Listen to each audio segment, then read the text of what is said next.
எல்லாம் பேசுறாங்க. காவல்துறை அழைக்காதா? என்ன இரவு பேசுறீங்க?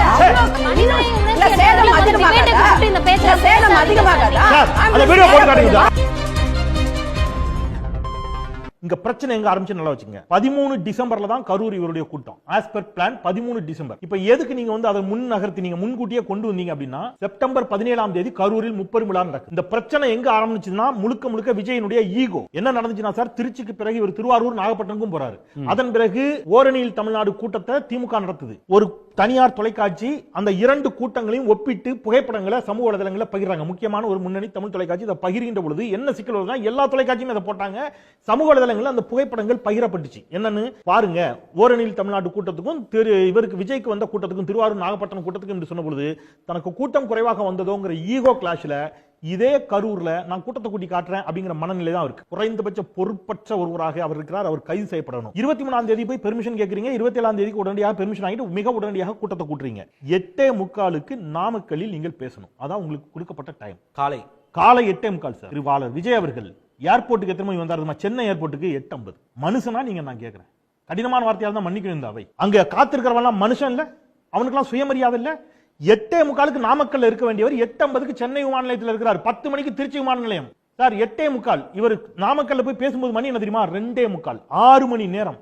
எல்லா தொலைக்காட்சியிலும் பைட் வந்துச்சு. முந்தின நாள் நைட்டே வந்துட்டோம், காலையிலே வந்துட்டோம், காத்திருக்கிறான். தண்ணி கிடையாது, காலை உணவு கிடையாது, மதிய உணவு கிடையாது. நாமக்கலில் இப்பவும் சொல்றேன், எந்த கெடுவாய்ப்பும் ஏற்பட்டு விடக்கூடாது. இயற்கையை வேண்டிக் கொள்ளுங்கள், கடவுள் நம்பிக்கை இருப்பவர்கள் கடவுளை வேண்டிக் கொள்ளுங்கள். நாமக்கலில் 40 பேர் மயங்கி சீரியஸா ஹாஸ்பிடல் அட்மிட் பண்ணப்பட்டாங்க. அதுல 4 பேர் கவலைக்கிடமாக இருக்கு. நாமக்கலிலும் இந்த பிரச்சனை. டிஹெட்டட் ஏடிஜிபி பேசியிருக்கிறார். அப்ப நாமக்கல்ல இருந்து கிளம்பி நீங்க கரூருக்கு வரீங்க. கரூருக்கு எத்தனை மணிக்கு உங்க டைம்? நீங்க எழுதி கொடுத்த டைம் என்ன தெரியுமா? 3 to 10. நீங்க ட்விட்டர்ல உங்க அதிகாரப்பூர்வ ட்விட்டர்ல நீங்க போட்டது 12 மணிக்கே தலைவர் வருவார், 12 மணிக்கு எல்லாரும் வாங்கினீங்க. உங்க அதிகாரப்பூர்வ ட்விட்டரை பார்த்துட்டு 12 மணிக்கு நீங்க வருவீங்கன்னு சொல்லி காலையில 6 மணி 7 மணி 9 மணில இருந்து அந்த வந்துட்டான். நீங்க உள்ள போறீங்க. 5:45 இவர் கரூர்ல என்ட்ரி ஆகுறாரு. என்ட்ரி ஆகி இவருடைய பேருந்துல இவர் போறாருல, அந்த ஜன்னலை மூடிட்டார், ஷட்டரை மூடிட்டார். அங்க பார்த்தவங்க நேர்ல பேட்டி கொடுத்திருக்காங்க. ஷட்டரை மூடிட்டார்.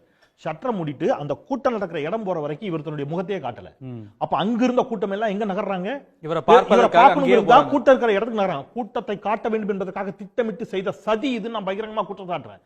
திட்டமிட்டு நீங்க சதி பண்ணி அவ்வளவு கூட்டத்தை முன்னோக்கி நகர்த்தி வந்தீங்க. ஒரு சிறிய குறுக்கீடு. இன்னைக்கு வந்த பல ஆங்கில பத்திரிகைகள் அது பதிவு செஞ்சிருக்காங்க.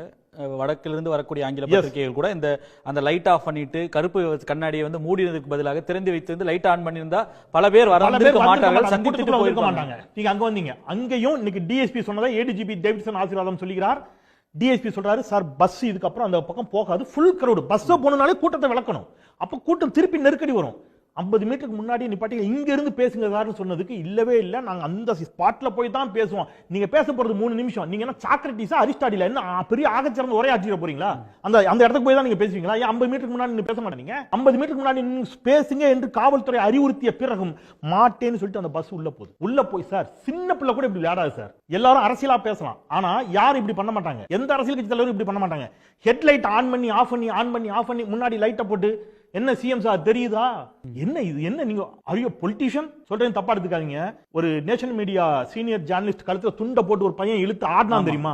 அவனுக்கும் விஜய்க்கு எந்த வித்தியாசமும் கிடையாது. 2 பேரும், அவன் ஒரு சின்ன விஜய், இவர் ஒரு பெரிய அந்த சிறுவன். 2 பேருக்கு இதான் வித்தியாசம். அப்ப இந்த பேருந்து உள்ள போகுது. இவர் உள்ள போகும்போதே, இவர் பேச ஆரம்பிக்கும் போதே மயங்கி விழுந்து விட்டார்கள். சிலர் உயிரே இழந்து விட்டார்கள் என்று சொல்கிறார்கள். அவர்கள் உயிரிழந்தது கூட தெரியாமல் இவர் பேசிக் கொண்டிருக்கிறார். அதுக்கப்புறம் தான் ஆம்புலன்ஸ் உள்ள வருது. ஆம்புலன்ஸ் கால் பண்றாங்க, ஆம்புலன்ஸ் வருது. ஆம்புலன்ஸ் உள்ள வருதுன்னா அதுக்கு முன்னாடியே பல பேர் மயங்கிட்டாங்கன்னா எப்படி தெரிந்தது? அங்க பல பேர் மயங்கினது எங்கேயோ இருக்கு. ஆம்புலன்ஸ்க்கு தொடர்ந்து வரக்கூடிய ஆம்புலன்ஸ்களுக்கு எப்படி தெரியும் அத்தனை கூட்டத்துக்கு நடுவில் மயங்கினது? அங்க டிஸ்ட்ரெஸ் கால் வந்ததுன்னு அங்க இருந்து தான் வந்ததுன்னு தானே வர கூட்டாங்க. சுத்தமா டவரே கிடையாது உங்களுக்கு. அவங்க இருக்கவங்களே சொல்றாங்க. இப்ப பாருங்க, ஒரு 2000 பேர் கூடி இருந்தாலே அந்த இடத்துல நீங்க மொத்தத்தையும் ஜாம் பண்ணதா ஏடிஜிபில இருந்து எல்லாரும் சொல்லிருக்காங்க. அதனால தான் ஜாம் பண்ணதா யாரும் சொல்லல. ஜாம் பண்ணதா யாரும் சொல்லல. பப்ளிக் சொன்ன ஸ்டேட்மென்ட். பலரை தொடர்பு கொள்ளவே முடியவில்லை. அதனால தான் பல உயிர்கள் அங்கே காப்பாற்றப்படவும் முடியல, உள்ளவும் போக முடியல, வெளியிலும் போக முடியல. 100, 108 போன்ற எமர்ஜென்சி நம்பருங்க எந்த நேரத்திலும் ஜாம் ஆகப்படாது. ஏன்னா அதெல்லாம் எமர்ஜென்சி சர்வீசஸ். இது டெலிகம்யூனிகேஷன்ஸ்லயும் இன்டர்நேஷனல் மெடிக்கல் கன்வென்ஷன்ஸ்லயும் காமன் நாலேஜ். இது அவர்களே கேக்குறாரு, இது உள்ள ஏன் வருது, ஏன் வருது? அவரே தான் சொன்னார், நம்ம கொடி போத்தி ஆம்புலன்ஸ் அவரே தான் சொன்னாரு அப்படின்ற. எந்த கொடிப்பட்டு வந்தாலும் சரி, ஏன் உள்ள வருது அப்படின்ற கேள்வி இருக்கு. புரியலங்க. ஏன் உள்ள வருதுன்னா இத்தனை 40 பேர் செத்துருக்காங்க, ஏன் ஆம்புலன்ஸ் வருதுன்னு பேசிட்டு இருக்காங்க. என்னங்க இது பாதம்? ஏங்க எனக்கு புரியலங்க.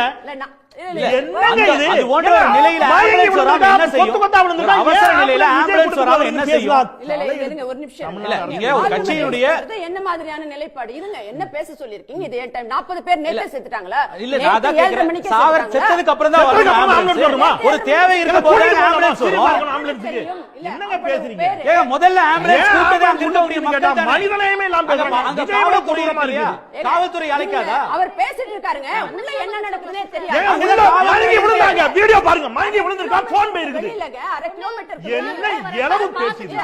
கிரவுட்ல ஆம்புலன்ஸ் உள்ள வர எப்படி வரும்? உள்ள மனிதநேய உணர்ச்சி இல்ல சேதம் அடிப்படையில அதிகமாகாதா? debate கூப்பிட்டு இந்த பேச்சை இல்ல சேதம் பேசாதீங்க அதிகமாகாதா? சார், அந்த வீடியோ போட்டு காட்டுங்க சார். அவர் பேசிட்டு இருக்கும்போது மயங்கி விழுந்தாங்க, கொத்து கொத்தா போட்டு காட்டுங்க. மயங்கியே